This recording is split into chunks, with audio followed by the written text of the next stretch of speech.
or indeed the Fylde, which could claim a precedent. We do not know of any other settlements in the Fylde of our size and significance which are not villages in their own right, with their own names and boundaries. Thus we conclude that the only precedent which is relevant to this application is the development across the road.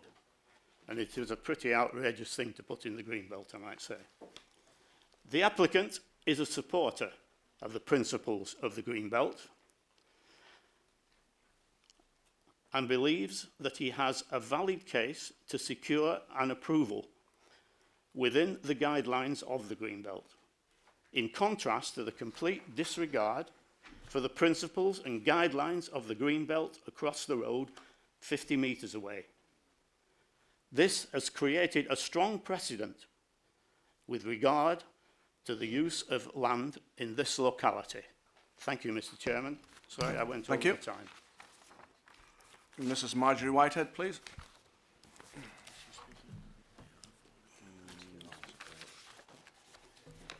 Good morning. I'm Marjorie Whitehead. I'm speaking today as a neighbour of Mr. Clegg and also 4 neighbours of Mr. Clegg. I'm also a parish councillor. The site of the application is 2 houses along the road from my house. I see it as a positive improvement to a vacant plot in an existing row of 10 houses and bungalows. The village of Freckleton is unusual in that it is split into 2 parts, the main part and a smaller part where about 12% of the people live. I believe both of these parts should be treated in the same way. I have always believed that I live in Freckleton village, even though there is a strip of no man's land between me and the main village. If Mr. Clegg's plot was in the main village, there would be no problem. Why is there a problem in its present location? Because it is in the Greenbelt. But the Greenbelt in our area no longer exists. The area is dominated by a builder's yard. Could you put the photograph again, please?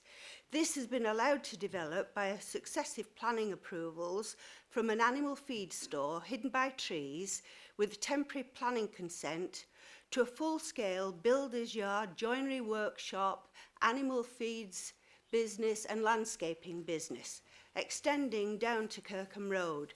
It's 100% inappropriate development in the Greenbelt. The visual amenity has been completely destroyed. It is definitely not, as your officials say, landscape buffered. Indeed, existing trees and hedgerow have been removed. The noise is never ending. Lorries, trucks and cars come and go all day long. Forklift trucks and diggers operate within the site. Reversing alarms sound, stones are tipped from lorries and diggers and skips are dumped on the ground. In this environment, it is difficult to understand how we can refuse the building of a small dwelling across the road on the basis of splitting hairs about what is a village. Mr. Clegg is not a speculative builder. He is a local man who grew up in the house next door. He believes in the principles of the Greenbelt and wishes to build a small dwelling on land which he owns and in the area in which he runs a small business. Thank you for listening. Thank you. Okay, Mr. Snell. Okay. Right. Just to familiarise ourselves a little bit with the site itself, we've seen a picture of the development across the road. The application site, I'm afraid I went on a duller day. So this is the application site itself. So this is the site access looking from just stood on the other side of the road. Stood at the access point looking towards in the Kirkham direction. You can see the development that's been referred to by the speakers here. Looking at it the other way, you can see the site entrance point. There's an existing footway, albeit one that's of a less than standard width. And then there's this bush shelter which causes the highway safety issue that I referred to earlier. Just looking at the site itself, you see it's a typical paddock type area. It extends, that's one boundary. I'm stood leaning over that gate. The back boundary is along the fence line here. The electricity pylon's beyond it. And then this is the boundary with the residential property, Shanklin House. And then there's a couple of sheds on the site. The general character of the area is there are dwellings there. These are the dwellings opposite, but it is within the green belt, and there are areas of countryside, undeveloped countryside like this paddock, and much larger areas either side, running up to the settlements of Kirkham in one direction, Freckleton in the other. The application is for an outline application for a single dwelling. Just very briefly, this is the plan that's been submitted. So you see the proposal is to site a dwelling somewhere along the building line established by the properties to that side. The applicant's property is set back slightly, but you see the position there. In terms of the consultation issues, we didn't receive any comments from any of the neighbours, but we did receive comments from the parish council who support the scheme as they believe it represents infill in a village, as you see from the report. The Highway Authority have objected to the application, but as I said, it is something that has been resolved previously in one of the earlier applications for development on this site, and no doubt could be again. So that is something that it needs to be included as a reason for refusal, because the current application seeks to secure access, but it is something that could be resolved. The issue that can't be resolved is the principle of the development. The site has always been greenbelt for, well, not always, but it's been greenbelt for many, many years. It's part of an extensive area of greenbelt that runs between Kirkham and Freckleton, which I can just about fit on this plan. So we've got the Kirkham bypass here, the Kirkham Industrial Estate, the road that comes down here, and then you've got this sort of finger of development from Freckleton coming up here, and then Freckleton bypass. So the green area is green belt. You see it separates the two settlements. The area either side isn't green belt, but is countryside. It's still rural areas. Greenbelt policy in the local plan, Greenbelt policy in the MPPF are quite similar in their wording, so the local plan is consistent with the MPPF in that regard, and limit the types of development that are acceptable in greenbelts to retain their open character. Development that doesn't do that and doesn't meet specific exemptions, such as agricultural development, outdoor sport and recreation, cemeteries and the like, is defined as being inappropriate development, and the policy and guidance says that inappropriate development should be resisted unless there are very special circumstances. Don't believe that there are any very special circumstances that have been presented in this particular case, and as with the other applications that we've had, the two others previously in the last few years on this site, we feel that the scheme is one that should be refused. Chairman. Thank you. Councillor Fiddler. I think it's agreed that the main objective of a planning committee is to demonstrate to the residents of Files that decisions are made in a consistent way. And can I just address some of the issues raised by the two speakers this morning? There was a point made that why doesn't this settlement have a boundary? Well, of course, Freckleton does have a boundary like all other villages and settlements in the rural Fylde. And the limit of development for Freckleton, its boundary ends at Strike Lane, which is further down Kirkham Road. The settlement that one of the speakers refers to is within the parish of Freckleton. We're all aware that village boundaries and parish boundaries are different, but the boundary for settlement is Strike Lane, probably about a mile away down Kirkham Road. Great play was made about the commercial development we now refer to as Woodies, but previously a family called the Smith family, who occupied the same site, occupied a very similar business at a time before this was designated as Greenbelt. The subsequent development of that site was not through the planning process, but the granting of a certificate of lawfulness. And when I talk about consistency, I know that I would like to move a third reason for refusal, and that is the precedent that this would lead. Because if you take from the settlement boundary at Strike Lane and Kirkham Road to the traffic lights at Blackpool Road along Kirkham Road, there are potentially 25 to 30 similar plots that could be subject to this type of application. And indeed, Mr. Clegg, who's just made his noise then, I have to remind you that there have been applications on similar plots along Kirkham Road where the previous planning committees have refused because of the Greenbelt argument. And indeed, reference to the farming activity across the way, the previous family, the Smith family, who owned it originally, have applied 6 times for a residence immediately opposite this site, and on all occasions, on all 6 occasions, were refused. And I have to draw attention to Please, could the public not make any comments? Thank you. Let the speaker continue. I have to draw attention to the history of this particular site. And if you look on page, is it 57? On 5 occasions, an application has been received by the Planning Authority, and on 5 occasions it's been refused. And the last time this application came before the committee, it was refused unanimously for refusal, as I've put. So I do feel it would set a precedent. I do feel it would open the floodgates for many similar applications. I have sympathy and understand what the applicant is trying to achieve, but because of this consistency and the precedent, I have to move refusal. Vice Chairman. Thank you.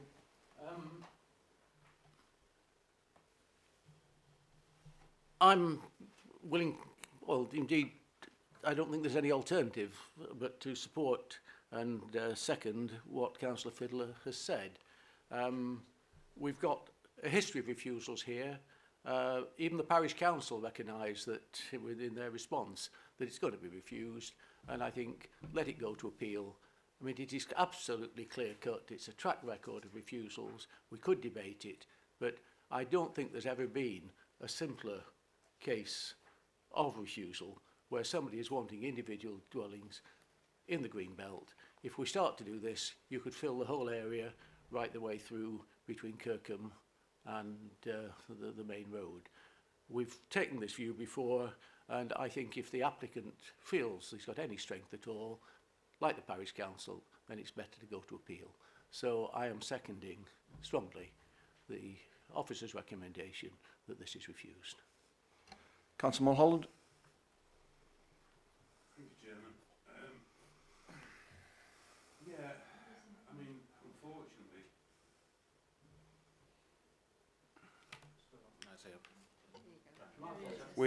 unfortunately, it gives me no pleasure at all to support the refusal. Obviously, it is in my ward, but you know, this is, I'm not saying farcical, but seems to me to be a desperate attempt to find a way around the previous 2 refusals. This notion of a settlement is absolutely ludicrous. There's Freckleton, the village of Freckleton, there's Kirkham town, and there's a boundary. Okay, ribbon development, groups of developments. This is not a settlement. It has no name. It has no shop. It has no pub. It has no heart, no soul. It is not a settlement.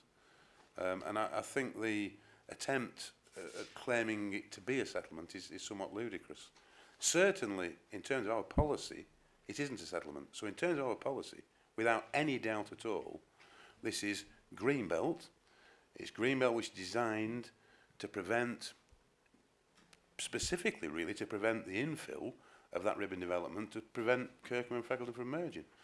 And as the Councillor Fiddler said, it does set a precedent, but let me remind members, this isn't just a precedent for other parts of Kirkham Road, and I could take you to any of numerous work where you could claim that this was just harmless infill and it wouldn't do any harm.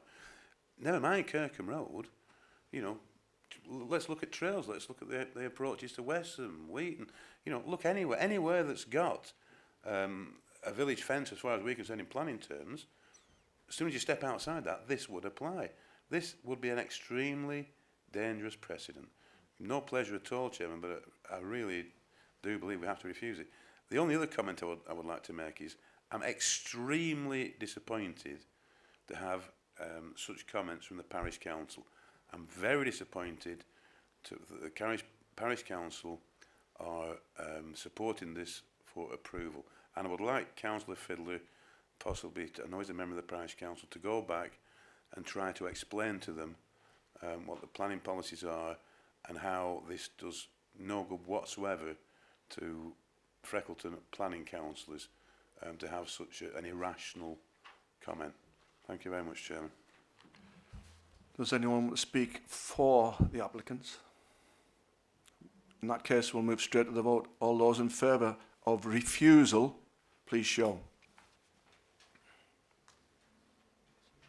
That is unanimous. Thank you.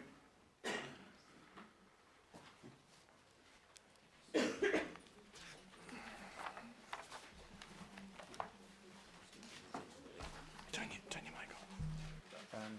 John is not coming here for 11:30, so I'll try and John. So I'll try and keep Hastings Point to the end. Yeah. Has he got something else on? Or is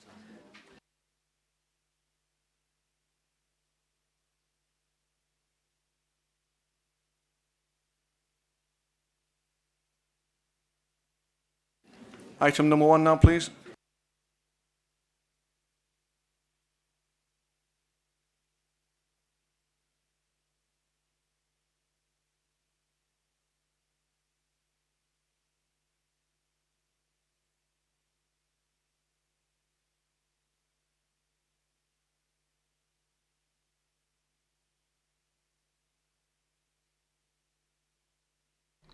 Thank you, Chairman.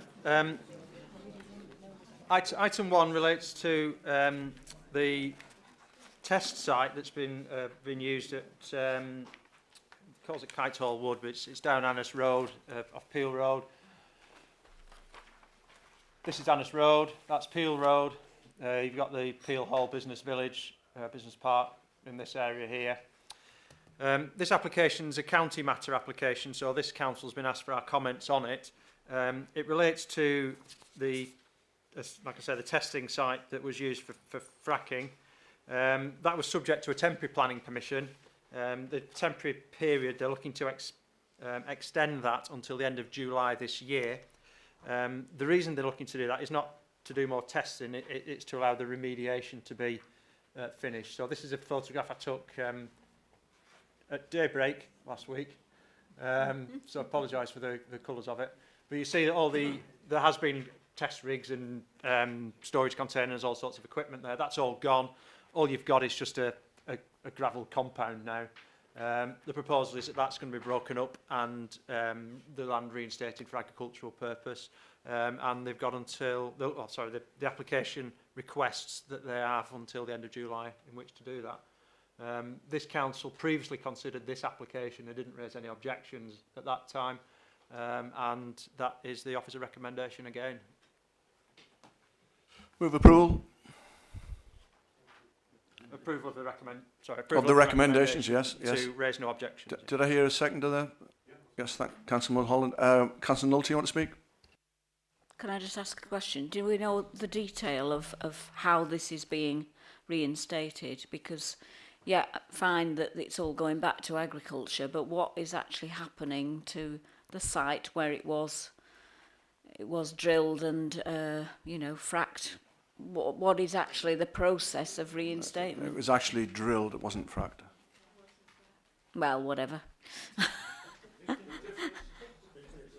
Yeah, well, but what's the actual process that to reinstate it? I suppose what I'm basically asking is it possible that it will be brought back into use at any time, or is it going to be completely reinstated so that it will just return to farmland? It will be reinstated as agricultural farmland. There is a planning permission for this, which is the reference from 2010.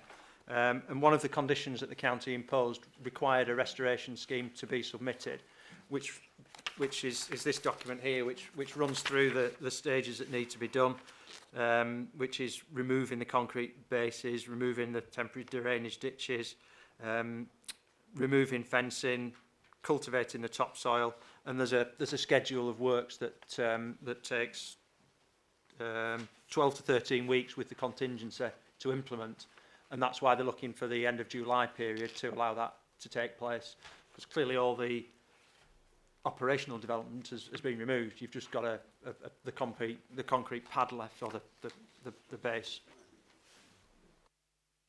Councillor Sorry, Redcliffe, sorry. don't forget there's a difference between taking core samples and fracking.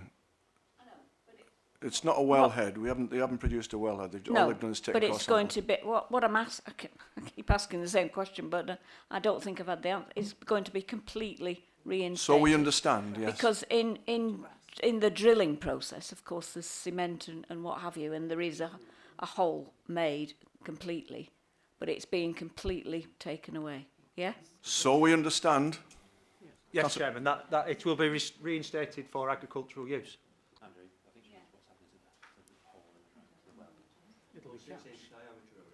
No, it's not. In case anyone's wondering, Councillor Nulty has got it, because it's in the region of whatever that is, the actual top part, which is obviously you want that completely filling, and of course they should have taken the piping out. It's Councillor Redcliffe next. Okay. A similar question to Councillor Nulty's, but my question was to do with, you know, when this site is actually restored, bearing in mind there hasn't been fracking, we know, but this might be something, obviously an operation that's going to occur if shale gas goes ahead on a regular basis. So my question was simply, when the restoration has been completed, and whatever that takes, who is it that comes along to say, that's okay, that's satisfactory, we're happy with that? Now, in this case, it's probably fairly straightforward, but it may not be on other sites. And so there's the question, really.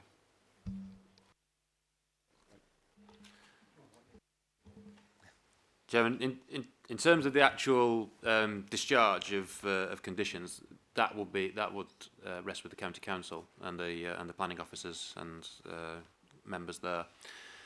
It's important to bear in mind, however, that exploration for hydrocarbons is actually covered by a whole series of licences and permissions and permits. So in addition to the planning permission, there is additional licences, etc., which have to be complied with. So here we are talking primarily about what the surface of the land will look like when this activity eventually completely ceases, and the site is restored. In terms of the actual wellhead and things like that, and the borehole going down, my understanding is that is also covered by the licence which is put in place by the Department of Environment and Climate Change, DEC. So there are a series of sort of permits and requirements that go hand in hand. The Environment Agency also have an interest because of wellheads going through water tables, etc. So there's the Health and Safety Executive have control in regards to the actual operation of the well. So there's a whole gamut of control over this particular type of issue. So what we're primarily concerned with here is what will the appearance be above ground. Inevitably, there will be a hole in the ground, and I understand that's capped off, and that does remain in the ground, but it's at a lower level. Okay, well, it's Councillor Mulholland now, and while you're speaking, Councillor Mulholland, please, I'll draw it to your attention on page 3, the actual recommendation and the proposal. Well, Chairman, it's simply to say that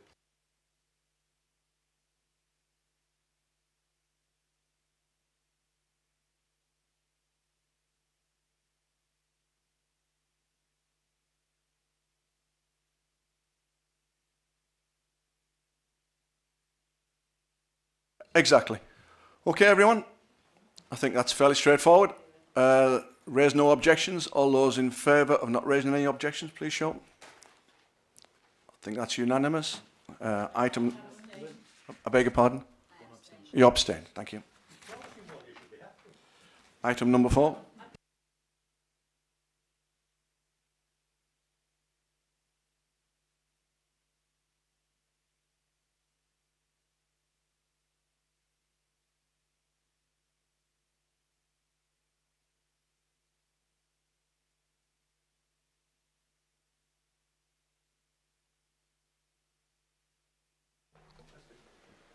Okay, item 4 relates to a site which you probably know as Campbell's Caravans now. It's located alongside the main road through the borough from Preston towards Kirkham, just beyond the Freckleton turn-off. So you see on the site here, this is where we come down to Freckleton. That's where we come off, got Clifton here and obviously on the way to Newton.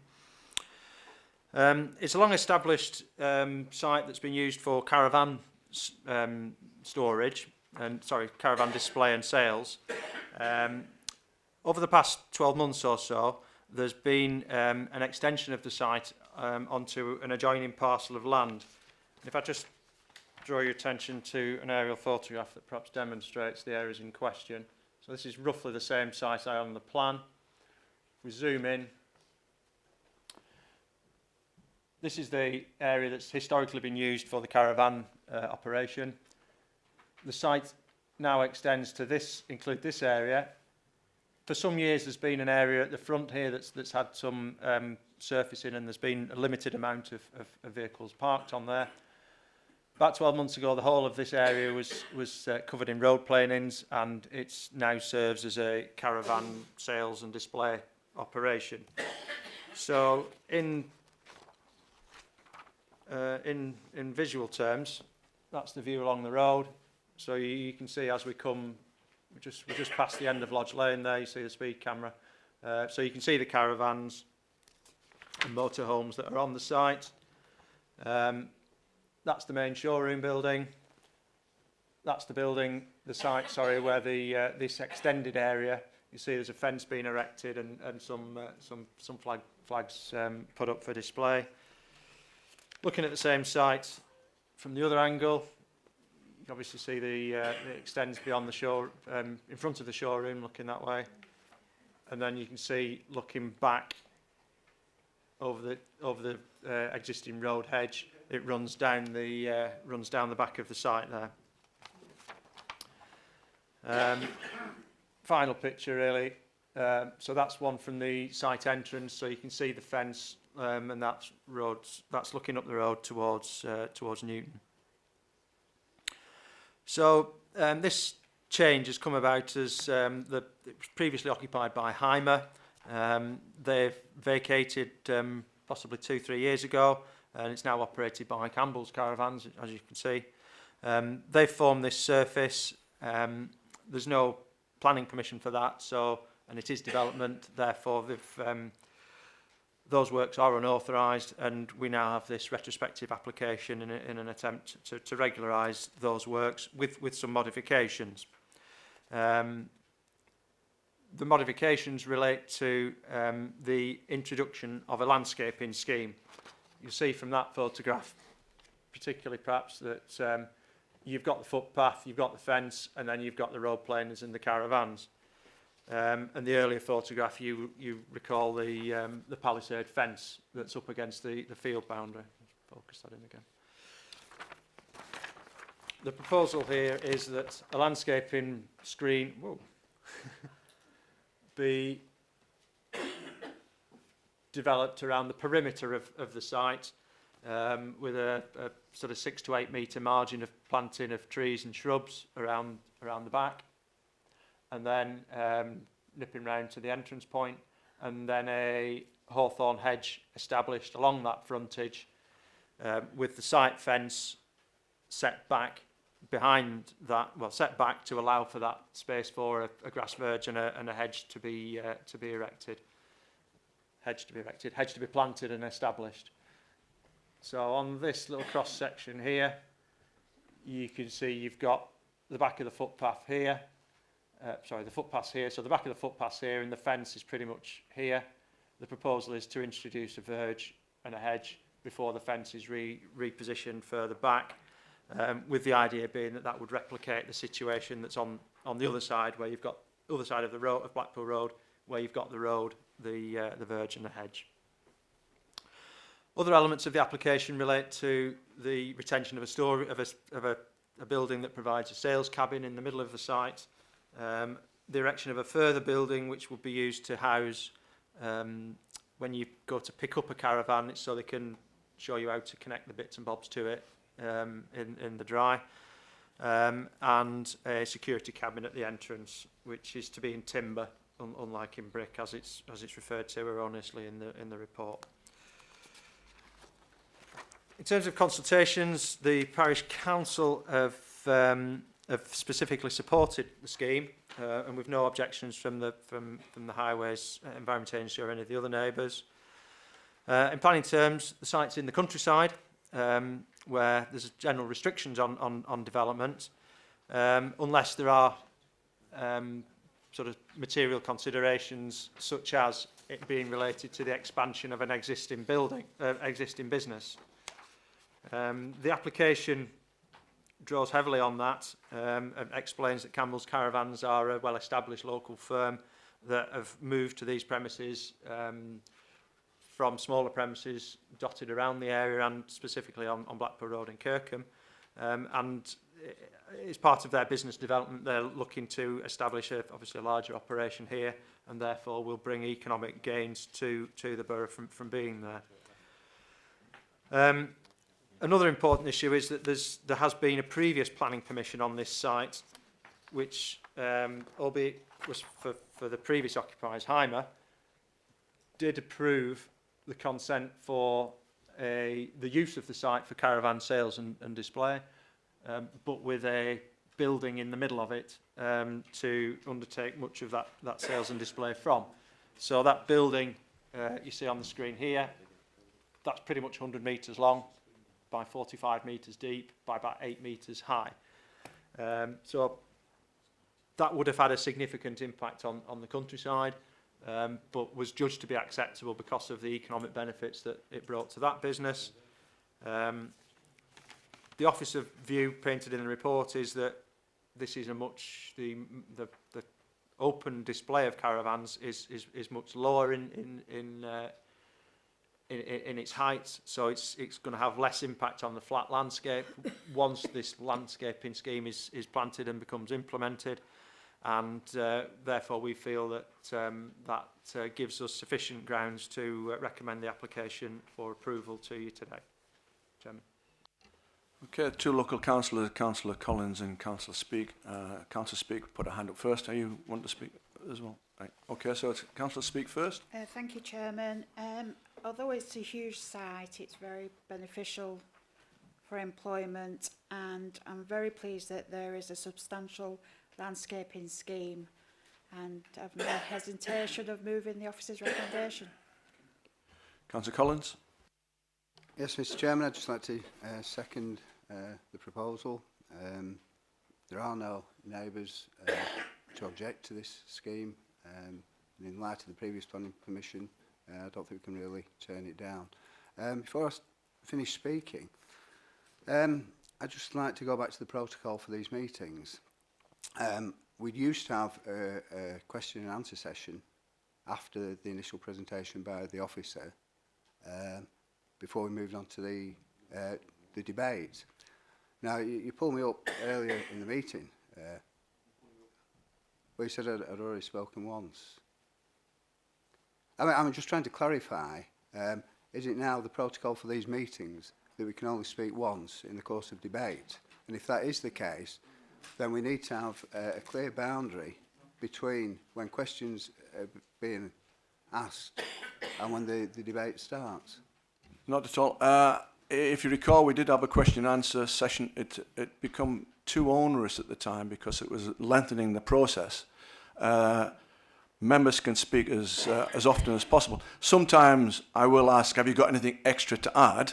In other words, that's a sort of a hint. Are you sure you really want to speak? But No, not at all. I haven't set any protocol or precedent on of people the number of times you can speak, Councillor Collins. Thank you, Chairman.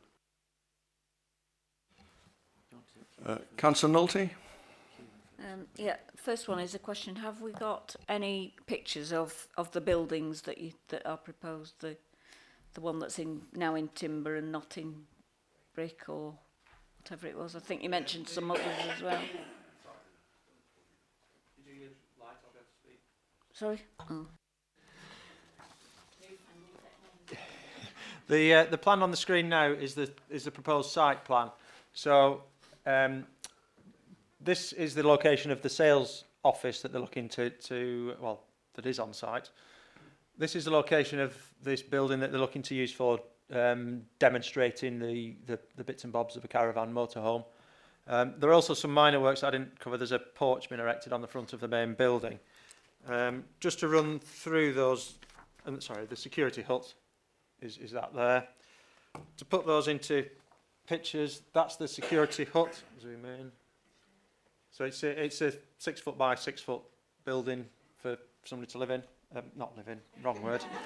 somebody to Yeah. To house the security guard. From discussions with the applicant, they've had a significant number of thefts of catalytic converters and expensive kit from the site. That's why they've put this fence up, and they see site security as something that's quite critical to them. The display building is something that's been designed to look not dissimilar to a wearing style agricultural building. It's positioned at the back of the site where it's as remote as it can be from Blackpool Road and would be screened from the views that you get across the moss from Freckleton, coming out of Freckleton. So I feel that that's something that's reasonable. It's 4 metres high, so it's not a particularly tall building, isn't that? And the sales cabin, because that's there, I can show you a picture of it. That's the porch that we're talking about. Is this area here that's been provided to serve as a porch to the building. It obviously gets a little bit windy out there. And I thought I had a picture of the sales cabin.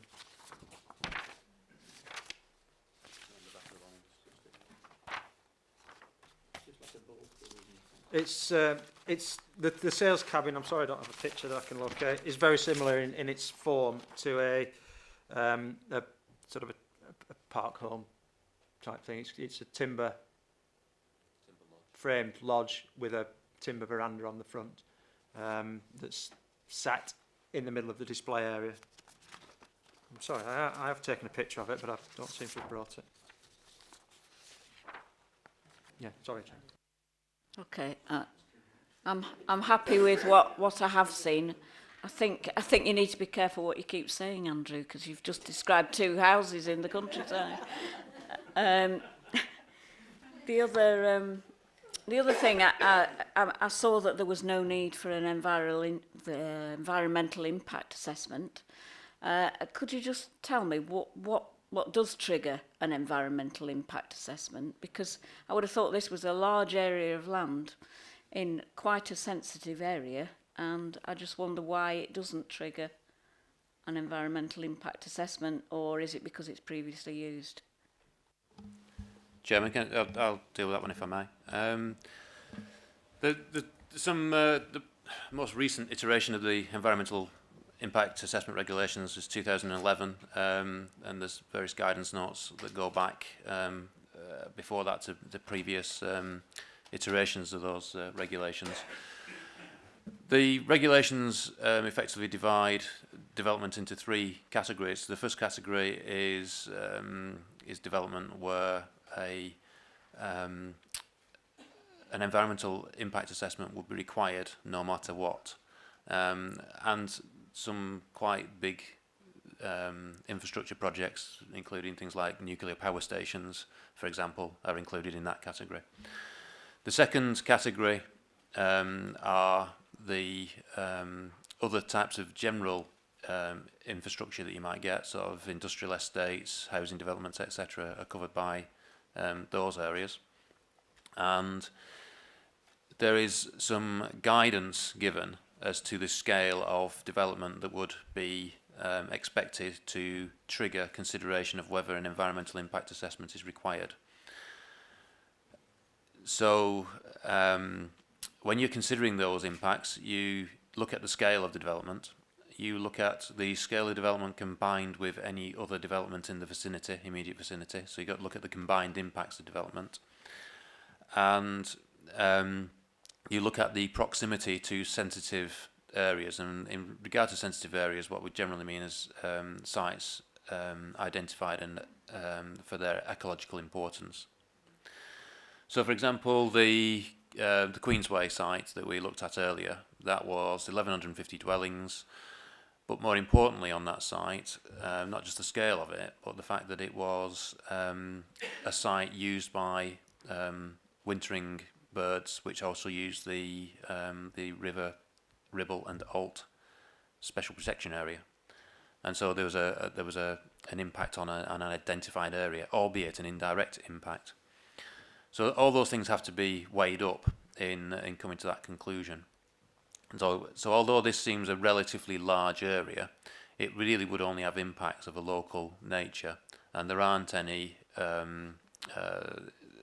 ecological impacts of a development of this nature.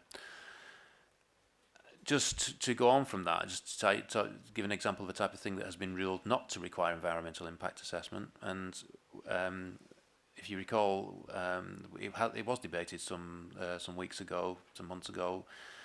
We requested an environmental assessment or an environmental statement to accompany the applications around Wharton, the housing applications around Wharton.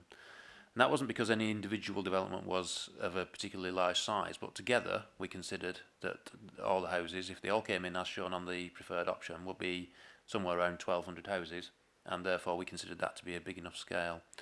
And the appellants there challenged that decision, which is considered by the Secretary of State's office, and they ruled that that wasn't sufficient scale to actually merit a environmental statement being submitted, and did not make the development EIA development, environmental impact assessment development. So I think if you can sort of think of about 1,200 houses is not big enough without any significant ecological impact, then something of this nature, whilst it is a large area, is not significant enough to require environmental assessment. Just to come back to Councillor Nulty's query, which I've now managed to locate the photograph of the sales office. Just to prove that I have actually been out of the office on a sunny day as well. So that is already there then, is it? That is on site. That's there. The security office isn't. The display building isn't, or wasn't last time I was there.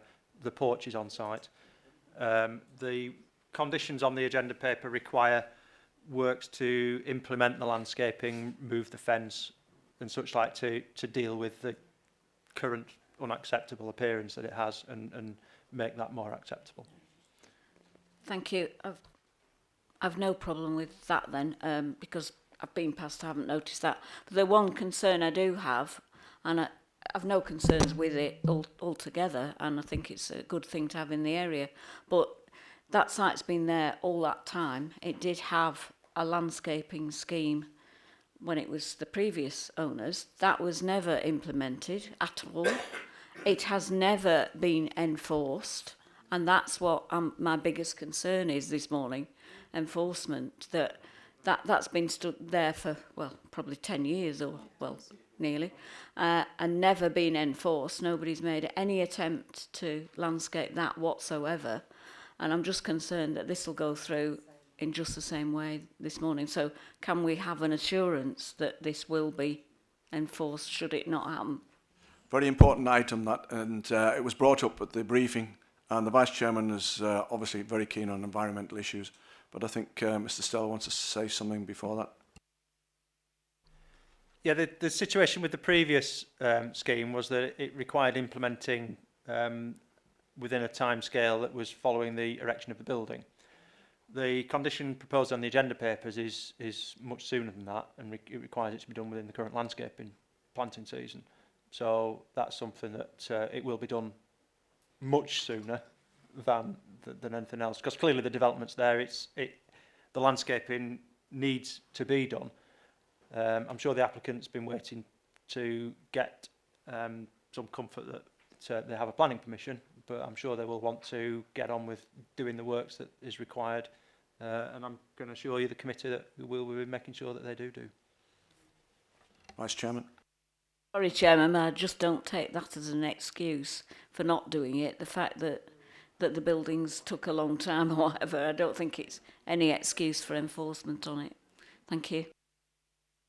Chairman, just I can assure Councillor Nulty that this site has been visited on many occasions by our enforcement officers. The fact that it hasn't progressed in terms of actually seeing any planting on the ground is another matter. It's not that nothing's been done, it's just it's taken a long time to get to the situation where we are today. I think, as Mr Stell says, it's not an excuse, it's a simple requirement. The condition required the landscaping to be carried out after the building had been completed. The building was never completed, therefore there was no requirement to carry out the condition, implement that condition. And as has been said, this condition has been worded differently to make sure that that problem doesn't present itself again.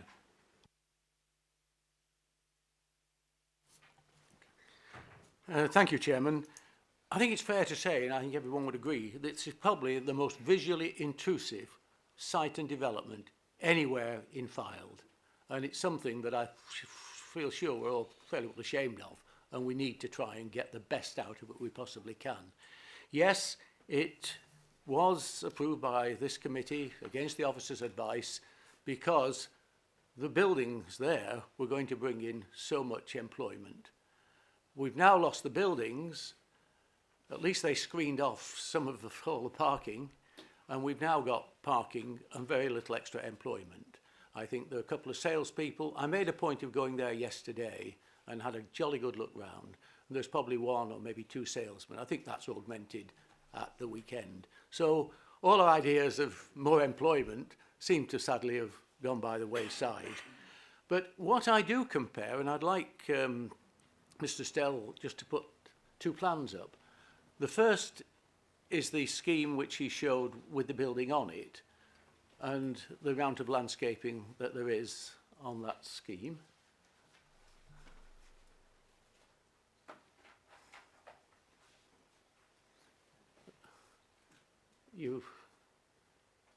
And now, can we compare that with what we've got now? All that's been left, all that's proposed is not landscaping in depth, not a lot of trees, but no more than a row of trees, presumably saplings, all the way around the edge of the site. And in my opinion, that is not good enough. It's completely inadequate, and I think we should defer this application, whether you want a site visit or whether you've all seen it. And I think we ought to send messages to the developers that all that area, at least, that they showed there, should be the starting point for their landscaping scheme. They've appointed a well-qualified landscape architect who's capable of doing this sort of work, and I feel probably that the poor chap has been pushed into a corner and said, oh, give them a row of trees all the way around, that will do. And if you do show, that's all we've really got before us. And I feel compelled to say, please defer this.